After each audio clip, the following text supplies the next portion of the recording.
Amém. Nós deveríamos ter falado ali embaixo, né, na sinagoga, mas estava fechada. E a gente vai rapidamente, porque o tempo ficou curto, trazer uma palavra que fala sobre esse momento na vida de Jesus. Depois de Jesus ter sido batizado, ter sido levado ao deserto pelo Espírito e sendo tentado pelo diabo e vencido pela palavra, Jesus volta para Galileia e da Galileia ele vem para essa cidade de Nazaré, a cidade onde ele foi criado. E eu quero ler o texto de Lucas 4,16, que vai falar sobre esse episódio na vida de Jesus. Jesus foi para a cidade de Nazaré, onde havia crescido. No sábado, conforme o seu costume, foi até a sinagoga. Ali ele se levantou para ler as escrituras sagradas. E deram-lhe o livro do profeta Isaías.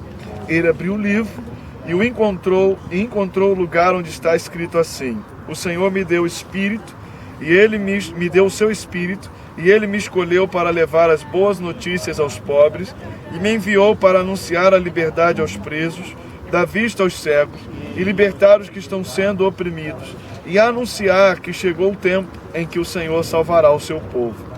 Jesus fechou o livro, entregou para o ajudante da sinagoga e sentou-se. Todas as pessoas ali presentes olhavam para Jesus sem desviar os olhos. E então ele começou a falar e disse: Hoje se cumpriu o trecho das escrituras sagradas que vocês acabam de ouvir. Todos começaram a elogiar Jesus, admirados com a sua maneira agradável e simpática de falar. E diziam: Ele não é o filho de José? Então Jesus disse: Sem dúvida. Vocês vão repetir para mim o ditado médico: cura-se a você mesmo. E também vão dizer: nós sabemos de tudo o que você fez em Cafarnaum. Faça as mesmas coisas aqui na nossa própria cidade.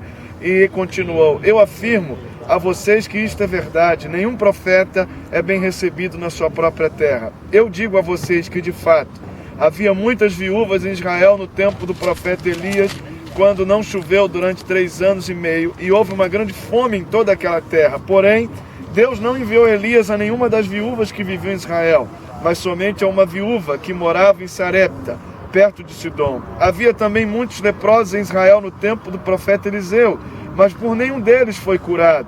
Só Naamã, o sírio, foi curado.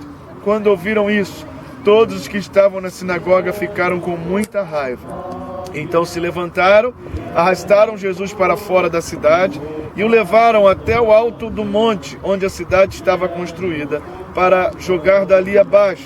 Mas ele passou pelo meio da multidão e foi embora.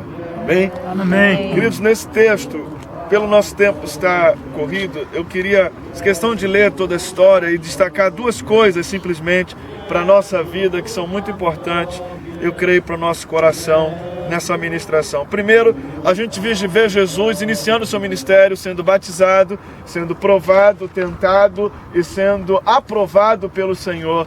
E Jesus chega aqui e ele assume, e o que eu queria falar é isso, ele assume o ministério dele. Quando o Henrique estava falando ali na fonte de Gideão, que Gideão ele teve aquele problema de não acreditar que seria capaz, nós estamos aqui, Jesus assumindo a sua posição. Ele está assumindo, e ele teve muita coragem para fazer isso, porque abriu o texto de Isaías que fala do Messias e ele diz: hoje se cumpre essa palavra. Ele estava dizendo: eu sou essa pessoa, eu estou assumindo, eu estou chamando a responsabilidade do meu chamado. Que coragem, que coisa tremenda na vida de Jesus. E o que isso aponta para a nossa vida? Qual a prática da nossa vida hoje? Nós estamos aqui e eu creio que cada um de nós, na proporção que Deus nos preparou, tem um propósito para a nossa vida. Deus tem um propósito para você, Deus tem um propósito para mim. E eu queria dizer para você, assim como foi dado a ele o livro de Isaías, ele abriu e leu esse texto, não foi à toa. Foi dado a você a oportunidade de estar nessa caravana. Foi dado a mim e a você a oportunidade de estarmos aqui. E Deus tem um plano, Ele tem um projeto. E você está ouvindo palavras, está ouvindo essa hoje. Deus tem um propósito na sua vida. E o seu objetivo e o meu objetivo é fazer como Jesus fez. O que Ele fez? Ele se enquadrou. Ele caminhou direitinho em todos os passos. Ele foi ao batismo. Ele depois foi ao deserto, foi tentado e aprovado. E Ele volta para a sua terra em que foi criado e assume: eu sou esse. E a grande pergunta para o nosso coração essa hora é: qual o propósito de Deus para a nossa vida? O que precisamos assumir? E não só assumir, nos enquadrar na condição necessária para vivermos esse chamado e essa posição que Deus tem conosco. E eu queria desafiar o seu coração a isso. Assuma o seu chamado, mas não só assuma, porque não basta ser, e muitos de nós estamos aqui, não basta sermos pastores, não basta sermos membros de igreja, não basta sermos missionários, não basta termos um título, não basta ter uma posição, basta estarmos qualificados e andarmos o caminho que alinha com o propósito de Deus para a nossa vida, para cumprirmos o que Ele tem para nós. E Jesus nos ensina isso. Ele diz: eu sou esse que vem curar, que vem libertar, que vem trazer a paz. E a segunda coisa que eu quero destacar é que Jesus, quando assume o seu propósito, Ele traz esperança. Porque Ele é aquele que vai consolar, que vai restaurar, que vai transformar. Ele, assumindo a sua responsabilidade, assumindo o seu chamado, ele destaca ali duas questões. Ele vai pagar um preço para esse chamado ser cumprido, e o preço que ele vai pagar vai trazer esperança para outros corações. E eu queria terminar com isso. Quando assumimos o nosso chamado, nós assumimos um preço a ser pago.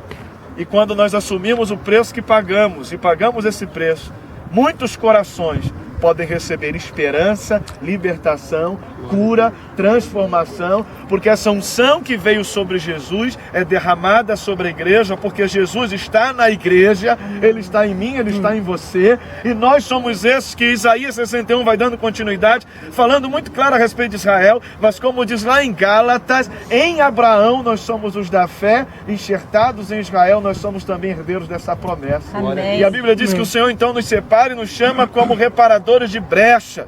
Amém. O Senhor nos para e nos chama como endireitadores de caminhos. E Deus quer fazer isso na nossa vida, mas Ele só vai fazer isso na nossa vida no dia que a gente chegar e dizer: Senhor, que se cumpra em mim o Teu chamado, amém, que se cumpra em mim a Tua palavra. Eu quero me qualificar, eu quero, Senhor, Te buscar, eu quero estar no ponto, no eixo que o Senhor tem para a minha vida, amém, e cumprir o Teu propósito. E vidas se encherão de consolo, se encherão de esperança, se encherão de paz, diz o texto, a fim de que se chamem carvalhos de justiça. Amém. Nós temos visto muitos carvalhos por aí. Eu aprendi uma vez no seminário que o carvalho é uma árvore que é capaz de resistir a muito tempo sem chuva, porque as suas raízes são muito profundas. Da mesma maneira que ele cresce para cima, ele cresce para baixo. Que as nossas raízes sejam profundas no Senhor. Amém. E que nós nos alinhemos ao propósito, amém, de Deus para nós.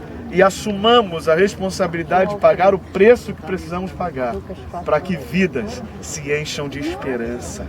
No seu bairro, onde sua igreja está localizada, na sua faculdade, no seu colégio, existem vidas que precisam se encher de esperança em Jesus.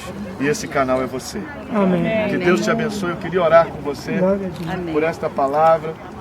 Eu queria que você fechasse os seus olhos, curvasse sua cabeça. Eu queria convidar você a refletir, a pensar sobre o que Deus tem para a sua vida. O propósito que Deus tem para a sua vida. Porque Deus tem algo para você, não está aqui à toa. Você não é uma pessoa à toa na terra. Deus tem um chamado. Há um propósito para o qual você foi criado.